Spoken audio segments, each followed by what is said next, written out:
Montana Territory, 1876. The vast Montana sky hung like an indifferent god over Levi Xanders' 200 acres of loneliness. At 25, he had managed to carve something resembling a life from the unyielding prairie. A modest ranch house built with his own hands, 40 head of cattle, and a silence so complete it sometimes made his ears ring. Spring had finally conquered winter's grip, bringing verdant life to the rolling hills surrounding his homestead, but the beauty felt wasted without someone to share it. Levi leaned against the rough-hewn porch post, running a hand through his sun-streaked brown hair as he surveyed his land. His clean-shaven face belied the harshness of frontier life, still youthful despite the weathering from years under the Montana sun. He had the lean, muscular build of a man whose days consisted of breaking horses and mending fences, whose only companion was hard work. No point dwelling on it, he muttered to himself, a habit formed from years of solitude. The West wasn't built for softness. This was the lie Levi told himself each night as he ate his meals alone. The frontier demanded self-reliance. Attachments were dangerous. They made you vulnerable. He'd seen too many men broken by loss, wives and children claimed by disease, starvation, or the countless other frontier calamities. Better to embrace the solitude than risk that kind of pain. Yet he couldn't ignore the ache that had settled deep in his chest, the emptiness of the house that never quite felt like a home. His nearest neighbors, the Pattersons, lived 7 miles east with their 5 children, a cacophony of life and laughter that made Levi's silence all the more deafening when he visited. "You need a wife," Eliza Patterson had told him during his last visit, her gray eyes narrowing with maternal concern. "A man alone out here, it ain't natural." Perhaps that's what had driven him to respond to the advertisement in the territorial newspaper 3 months ago. Eastern women seeking Western husbands, correspondents invited. A moment of weakness, he'd told himself. But he'd written the letter anyway, describing his ranch, his prospects, himself, careful not to promise more than the harsh realities of frontier life. The letter he'd received in return had been from a Miss Margaret Coleman of Boston. Her penmanship was elegant, her words measured but warm. They had exchanged 3 more letters, each one revealing a woman of intelligence and gentle humor. In his final letter, he'd proposed marriage and sent money for her passage west. Now, as the stage from Helena was due to arrive in Copper Creek today, Levi felt his stomach twist with doubt. What kind of fool was he, expecting a refined Boston woman to be content with his crude existence? What did he know about being a husband, about sharing his life? The weight of that uncertainty had him gripping the porch post until his knuckles whitened. Self-reliance, Xanders, he reminded himself as he mounted his horse. That's what keeps a man alive out here. But as he rode toward town, the spring wind carrying the scent of new grass and wildflowers, a traitorous hope flickered in his chest. Copper Creek was barely a town, a single dusty street lined with a general store, livery stable, saloon, and a handful of other weathered buildings. By the time Levi arrived, a small crowd had already gathered around the stagecoach station, the twice-weekly arrival being the closest thing to entertainment the settlement offered. He dismounted, tethering his horse to the hitching post outside the general store, and tried to calm the hammering in his chest. As he approached the station, the rumble of the approaching coach trembled through the ground. The stagecoach arrived in a cloud of dust, the driver pulling the team to a halt with practiced ease. The door swung open, and a portly businessman descended, followed by a young mother with a sleeping child. Levi held his breath, watching as the last passenger prepared to exit. A delicate hand appeared, followed by a young woman who stepped carefully down to the wooden platform. Levi felt the world around him narrow to a single point. She was small, barely reaching his shoulder, he guessed, with midnight black hair pulled back in an unfamiliar style, adorned with ornate pins. Her skin was the color of honey, her eyes dark and almond-shaped. Her dress was unlike anything he'd seen before, a high-collared silk garment in vibrant blue with intricate embroidery, split at the sides to reveal flowing trousers beneath. This was not Margaret Coleman from Boston. The woman stood alone, clutching a small bundle of possessions, her eyes scanning the crowd with increasing anxiety. When her gaze finally landed on Levi, something like recognition and relief crossed her face. She approached him with small, measured steps, speaking in a language he'd never heard before. I'm sorry, miss, Levi stammered, feeling the stares of the townspeople boring into his back. I think there's been some mistake. She spoke again, her voice melodic but unintelligible. From her bundle, she withdrew a crumpled envelope. His envelope, he realized with a jolt, recognizing his own handwriting. She pointed to his name, then to herself. Wen Tang, she said clearly, placing a hand over her heart.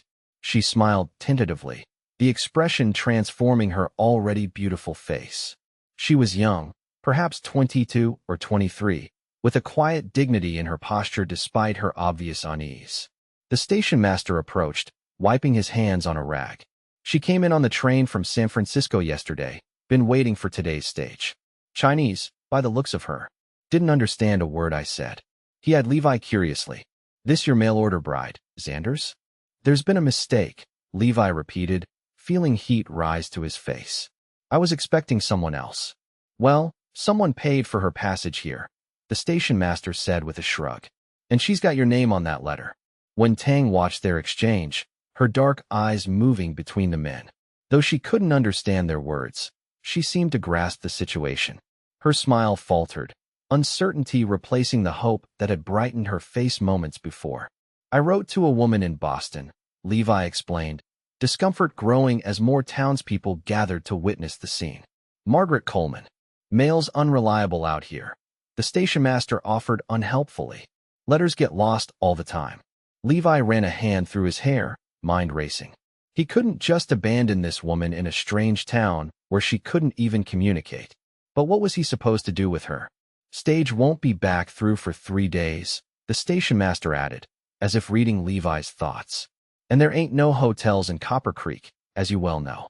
Levi met Wen Tang's eyes again. Whatever circumstances had brought her here must have required immense courage. Alone in a foreign land, unable to speak the language, yet she held herself with quiet dignity. Miss? One, he said slowly, gesturing to himself. Levi, he pointed to his horse. You can stay at my ranch until we figure this out. Understand? Ranch. He made a roof shape with his hands. She nodded, relief visibly washing over her features. Levi, she repeated, his name sounding different in her accent. She bowed slightly, a gesture of such formal grace that it seemed out of place in the dusty frontier town. As Levi helped her mount his horse and prepared to lead them back to his ranch, he could feel the weight of the town's eyes on them both. The silence he'd cultivated so carefully was about to be broken in ways he couldn't begin to imagine. The ride back to the ranch passed in awkward silence.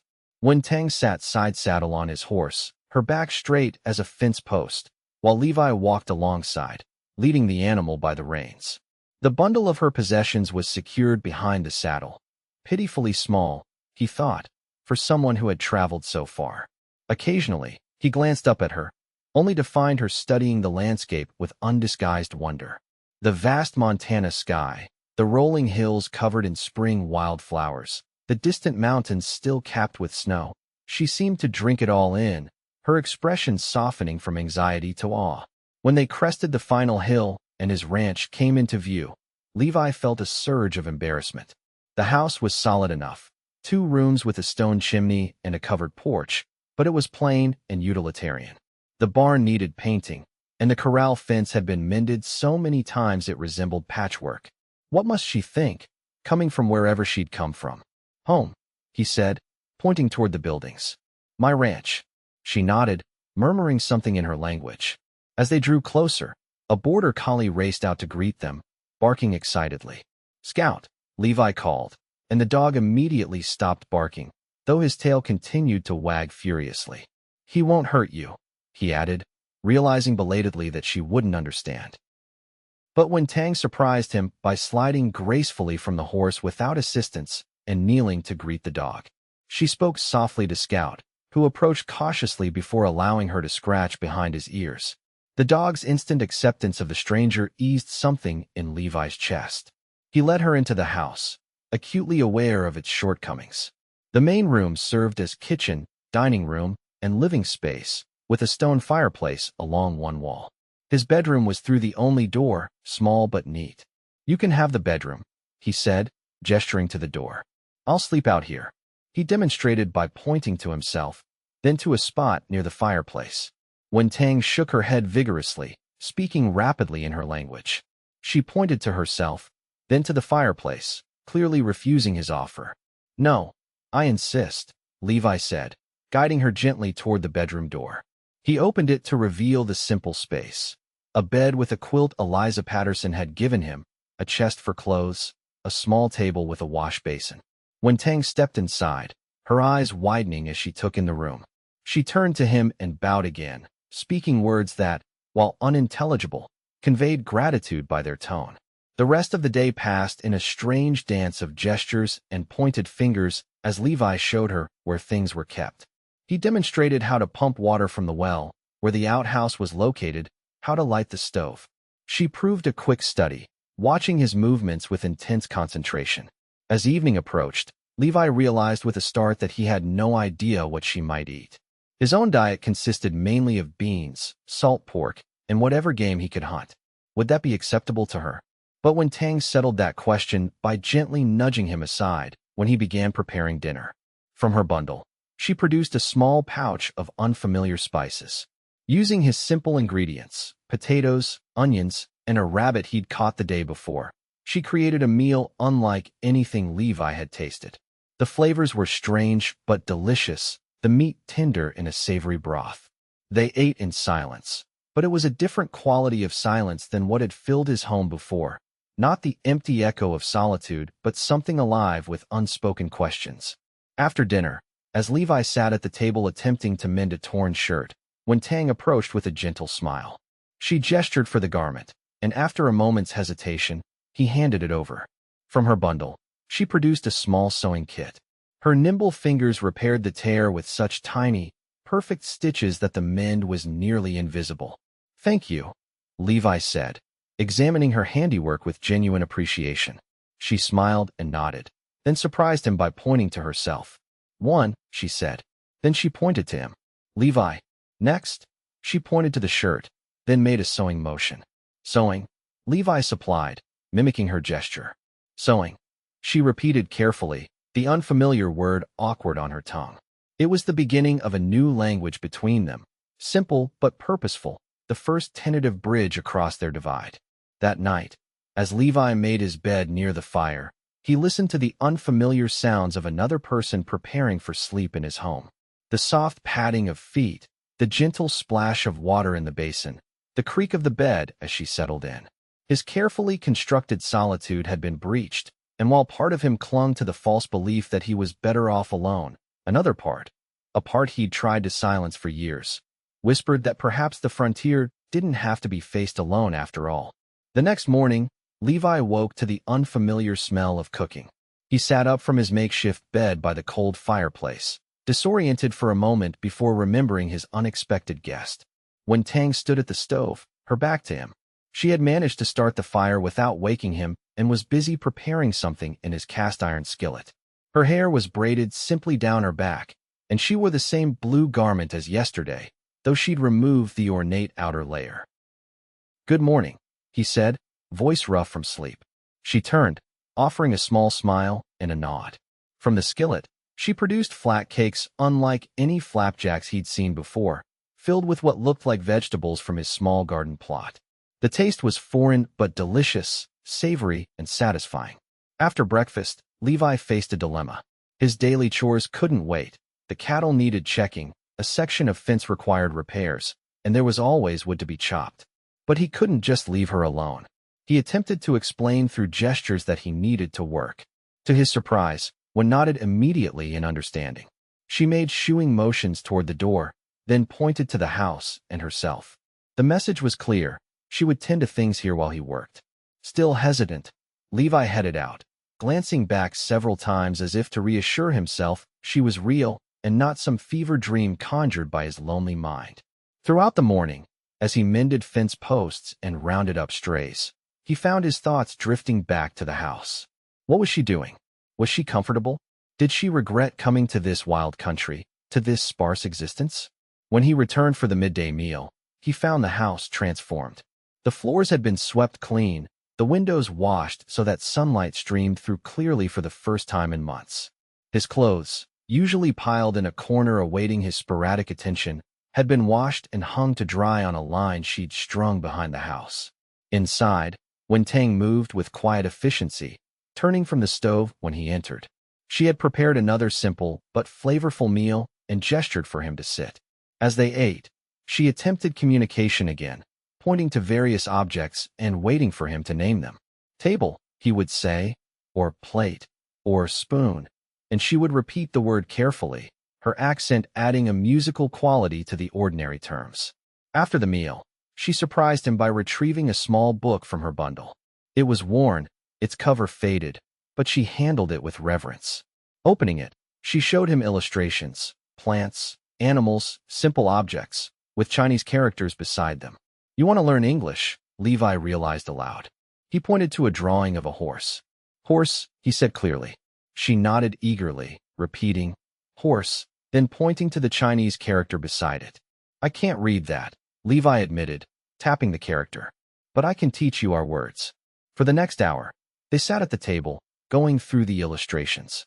Levi provided the English terms, and when occasionally supplied her word for the same thing. It struck him that in his 25 years, he'd never considered learning another language. The world beyond Montana had seemed irrelevant to his existence. That afternoon, when he returned to his chores, Levi felt something he hadn't experienced in years: anticipation. The prospect of returning to the house, of continuing their makeshift language lesson, created a current of energy that made his work seem lighter. Days passed in this manner, developing a routine that felt surprisingly natural. Each morning, Wen Tang would rise before him and prepare breakfast.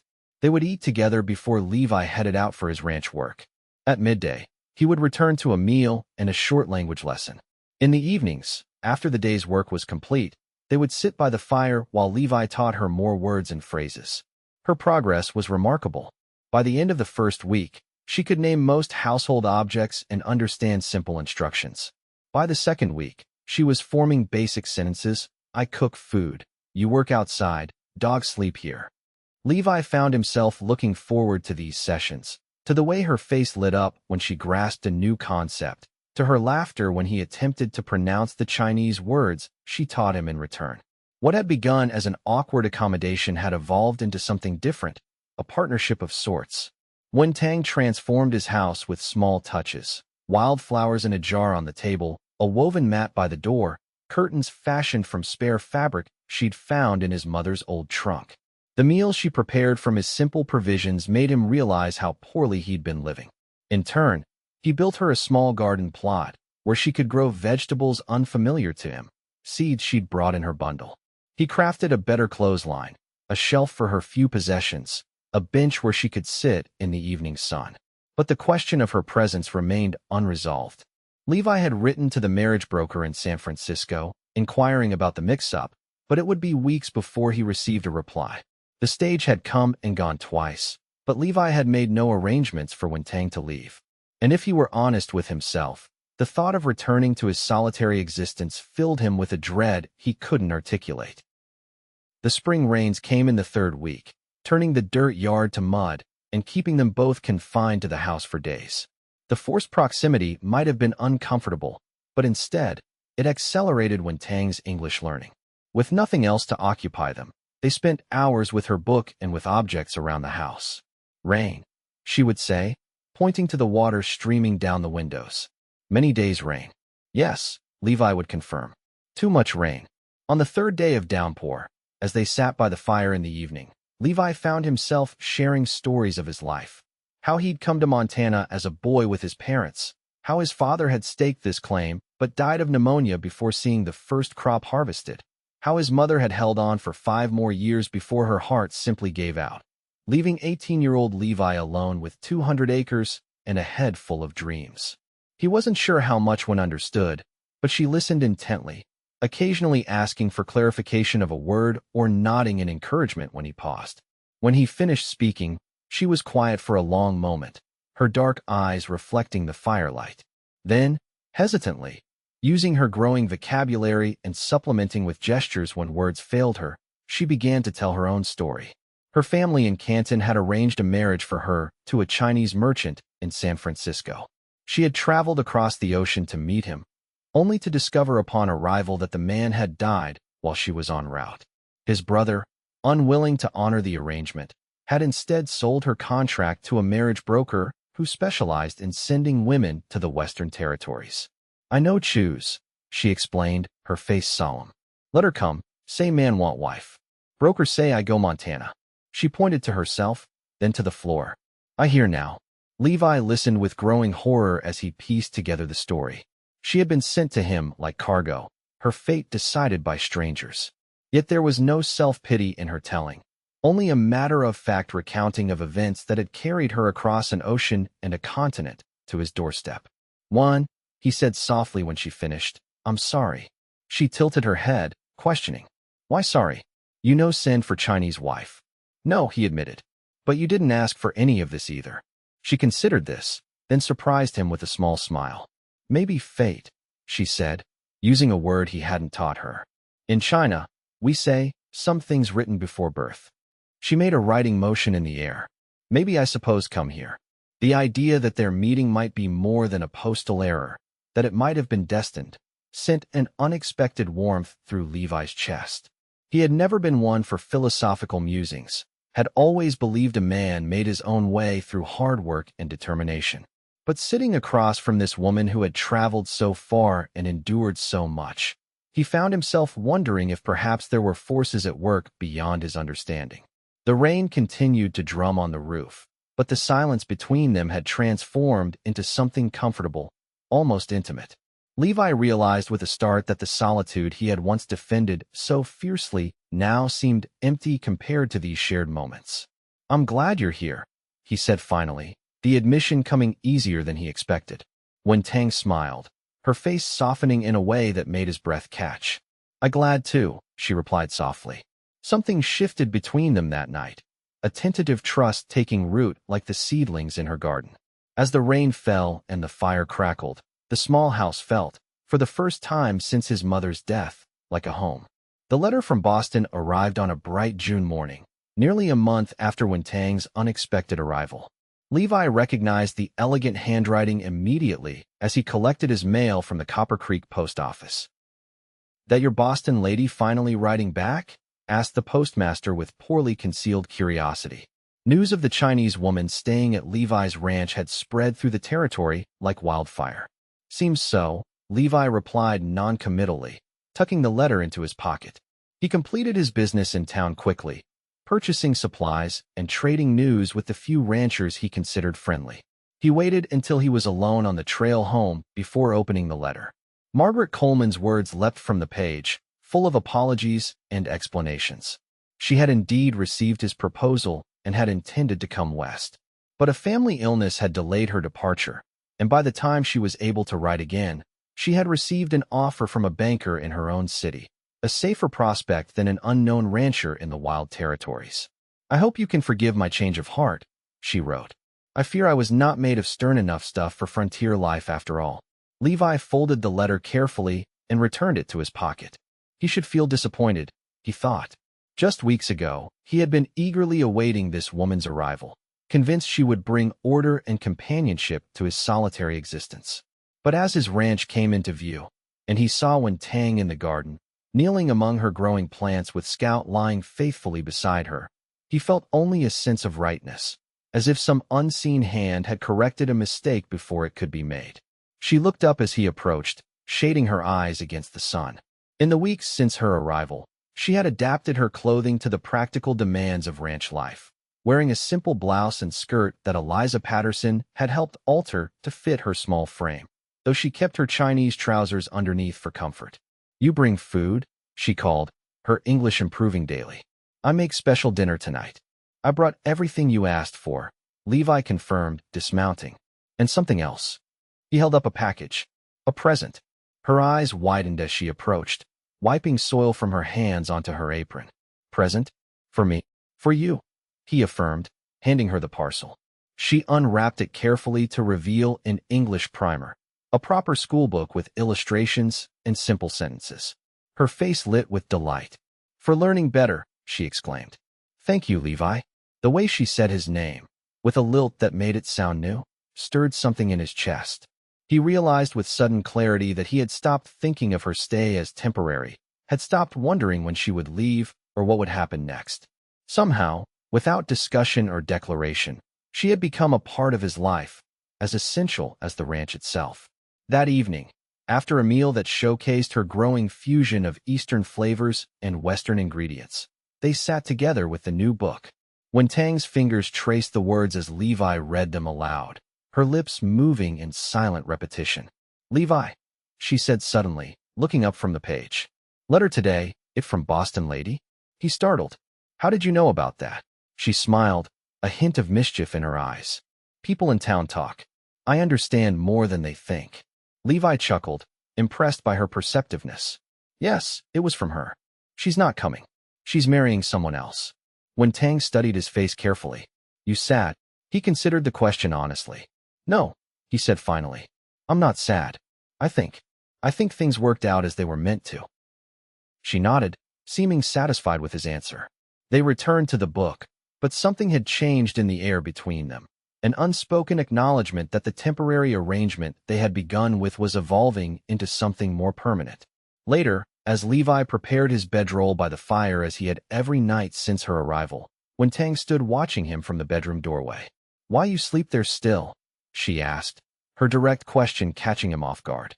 "It's proper," he replied automatically. "You're a guest in my home." She frowned slightly. "Not guest now. I live here, work here." She gestured to the uncomfortable floor. "Not proper you sleep on ground in own house." Levi felt heat rise to his face. "What are you suggesting, one?" "Big bed," she said simply. "We can share. Put pillows between if proper." The offer was practical, innocent even, but it highlighted the undefined nature of their relationship. They weren't husband and wife, yet they lived together, shared meals, worked side by side. "People in town already talk," she continued, reading his hesitation. "Think worse things than sharing sleep space." She was right, of course. The gossip had started the moment they'd returned from town together. Some of it was merely curious, but some was undeniably cruel. Whispers about yellow fever and heathen ways that made Levi's fists clench when he overheard them. "It wouldn't be right," he said finally. "Not unless." He trailed off, the implication hanging in the air between them.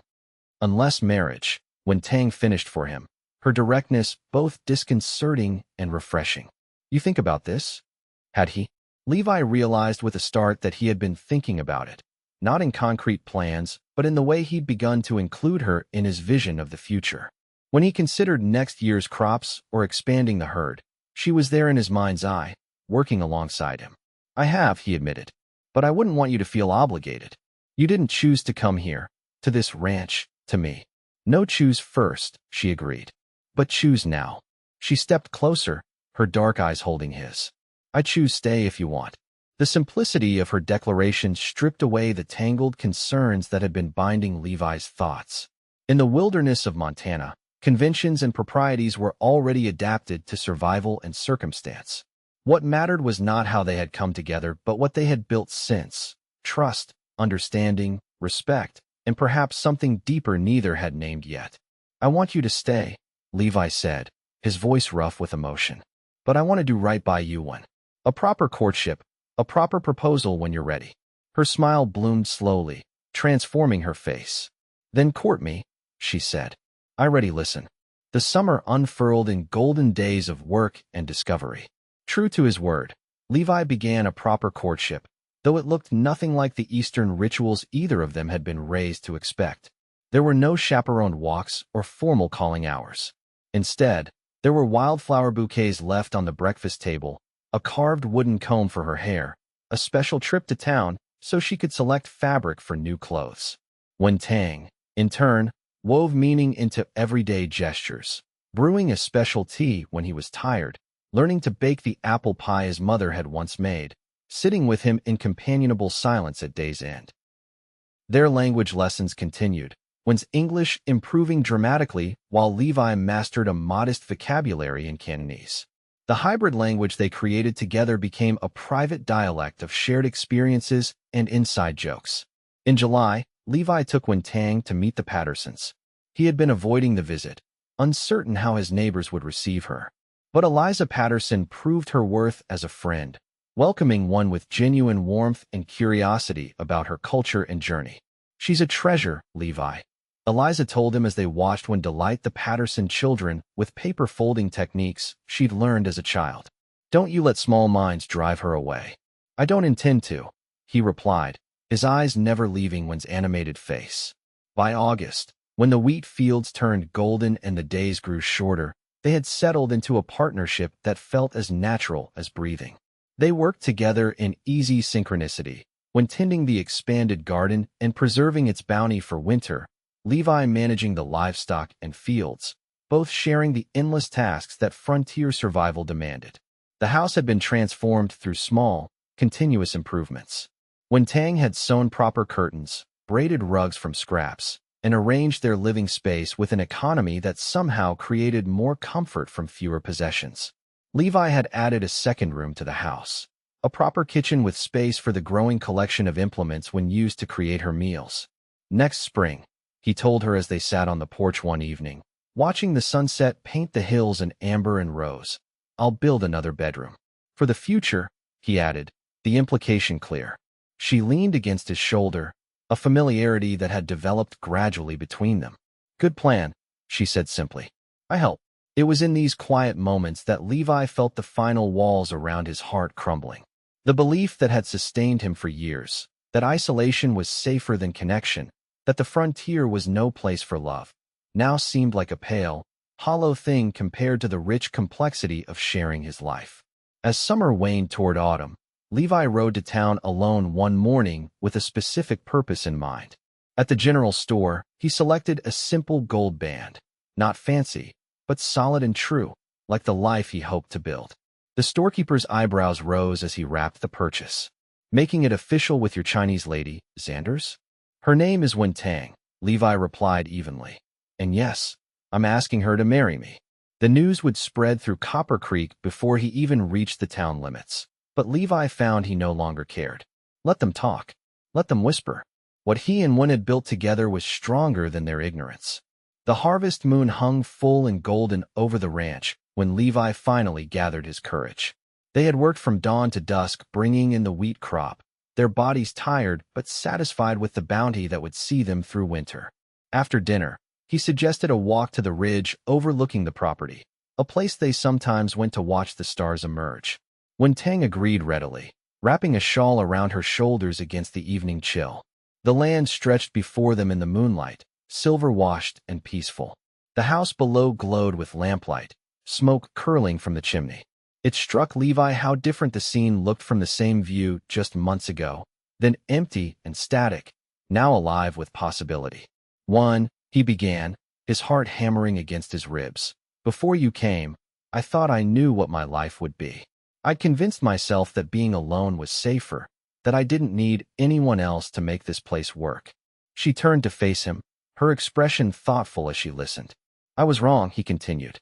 "So wrong. You showed me that sharing a life doesn't weaken it. It makes it stronger, better." He took her hands in his. "You came here by accident, or fate, or whatever name you want to give it. But I'm asking you to stay by choice." From his pocket, he withdrew the simple gold band. "Wen Tang, will you marry me? Will you build this life with me, for all the days we have?"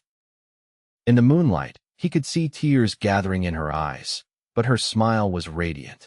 "Yes," she said, the single English word firm and certain. Then she added something in Chinese, a phrase he had learned in their language exchanges. "My heart found home," she translated, placing her hand over his chest.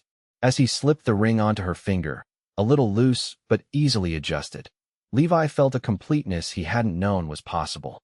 The vast Montana sky no longer seemed to represent isolation, but instead infinite possibility. "We marry soon?" When asked, admiring the gold band catching moonlight. "As soon as you wish," Levi replied. "There's a circuit judge coming through Copper Creek next month. Or we can wait until spring when the traveling preacher returns, if you prefer something more traditional." She shook her head decisively. "No, wait. Judge fine." She looked up at him with a mischievous smile. "Already live in sin, according to town gossip." Levi laughed, pulling her close. "Then we'll make it right before the first snow." They were married on a crisp October day, the aspen trees flaming gold against the blue Montana sky. The ceremony itself was brief, a few legal words spoken by the circuit judge in the town meeting hall. Eliza Patterson had insisted on decorating the austere space with autumn flowers and ribbons, making it as festive as frontier resources allowed. Wen Tang wore a dress she had made herself, deep blue silk from her original traveling clothes combined with cream-colored cotton in a style that honored both her heritage and her new home. Her hair was arranged with the ornate pins she had brought from China, a red flower tucked among the dark strands for luck. Levi, wearing the only suit he owned, watched her approach with a sense of wonder that this extraordinary woman had chosen him, had crossed oceans and continents to find her way to his side.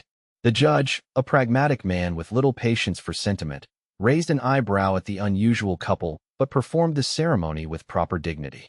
When he pronounced them husband and wife, a small cheer went up from their modest gathering of well-wishers, the Pattersons, a few neighboring ranchers who had come to respect Levi's hard work, and surprisingly, several townspeople who had initially been the source of suspicious glances. "You have created something unique here," the judge told them as he signed their marriage certificate. "Not everyone will understand it, but those who matter will see its worth." The celebration afterward was a blend of cultures that reflected their union. Traditional Montana fiddle music alongside dishes one had prepared with her Chinese techniques and local ingredients. As the afternoon mellowed into evening, Levi watched his bride moving among their guests, her English now fluent enough for easy conversation, her natural grace winning over even the most hesitant neighbors. "You got lucky, Xanders," said Jim Patterson, clapping him on the shoulder. "Mail-order mix-up turned out to be the best thing that ever happened to you." "It wasn't luck," Levi replied, his eyes following one as she taught one of the Patterson girls a Chinese folk dance. "It was her. She could have given up, could have been bitter about being sent to the wrong man in the middle of nowhere. Instead, she built a life here through sheer determination." When they finally returned to the ranch that evening, their ranch now, truly shared in the eyes of the law, Levi carried one across the threshold as Eliza had insisted was proper. Inside, the house welcomed them with a warmth that had nothing to do with the fire in the hearth and everything to do with the life they had constructed together. Later, as they lay together as husband and wife for the first time, Wen Tang traced the lines of Levi's face in the soft lamplight. "1 year ago," she said softly, "I cross ocean, not knowing future. So afraid." She pressed her palm against his heart. "Now no fear. This is home." Levi covered her hand with his own. The false belief that had shaped his life for so long, that the frontier demanded isolation, that vulnerability was weakness, had been thoroughly dismantled by this woman who had traveled halfway around the world to find him. "You are my home," he whispered back. "Wherever we are, whatever comes." Spring, 1877. The Montana winter had been harsh but fair, offering enough clear days between storms for proper ranch management and enough peaceful snowbound evenings for Levi and Wen Tang to deepen their bond as husband and wife. Their first months of marriage had been a continuous discovery, not just of each other's bodies and desires, but of the thousand small ways two people learn to move together through daily life. As the snow receded and the first green shoots pushed through the awakening earth, Wen Tang stood in the doorway of their home, watching Levi repair the corral fence. Her hand rested lightly on her abdomen, where the first subtle swell of new life was beginning to show. They had begun work on the additional bedroom as planned, but its purpose had shifted from a someday possibility to an immediate necessity. By harvest time, their family would expand to include a child, the first Xanders to be born on the land that Levi's father had claimed with such hope. "Rest," Levi called, noticing her in the doorway. "Doctor said you should rest in the afternoons." Wen Tang smiled, the expression infinitely tender. "Baby's sleeping now, so I not tired," she replied, but she settled into the rocking chair Levi had crafted for her when they discovered the pregnancy. From this vantage point, she could see the changes a year had brought to their land. The garden had been expanded to include both her Chinese vegetables and traditional Montana crops. A proper chicken coop stood near the barn, providing eggs and meat. The house itself had grown by 2 rooms, with plans for more as their family increased. But the most profound transformation wasn't visible in buildings or boundaries. It lived in the way Levi now moved through the world. No longer a solitary figure bent against the wind, but a man standing tall, connected to something larger than himself. It lived in the way Wen Tang had blossomed from a displaced stranger to a woman firmly rooted in her chosen home, blending the wisdom of her heritage with the demands of her new life. As the spring sun warmed her face, Wen Tang thought of the long journey that had brought her here, the grief of leaving her family, the terror of the ocean crossing, the confusion and despair when her intended husband proved to be dead, the uncertainty of being sent to an unknown man in an unknown territory. What had seemed like cruel fate had revealed itself as destiny. The mail-order bride who had come to the wrong address had found exactly the right home. Levi crossed the yard to join her, wiping his hands on a rag. "What are you thinking about with that smile?" he asked, leaning down to kiss her forehead. "Thinking about letter that bring me here," she said, taking his calloused hand and placing it over the gentle curve of their growing child. "Best mistake ever made." Levi knelt beside the rocking chair, his palm warm against her belly. "Not a mistake," he corrected gently. "A miracle." Together they watched the Montana sunset paint their land in gold and promise. The vast sky no longer a symbol of isolation, but a canopy sheltering the life they had built. A life neither could have imagined before a postal error, a desperate journey, and the courage to see beyond differences to the heart that beats the same in every human chest. The loner rancher had waited for a mail-order bride who never came. Instead, he found something far more precious. Not just a wife, but a partner who taught him that true strength comes not from standing alone against the frontier, but from standing together to face whatever the vast, wild future might bring.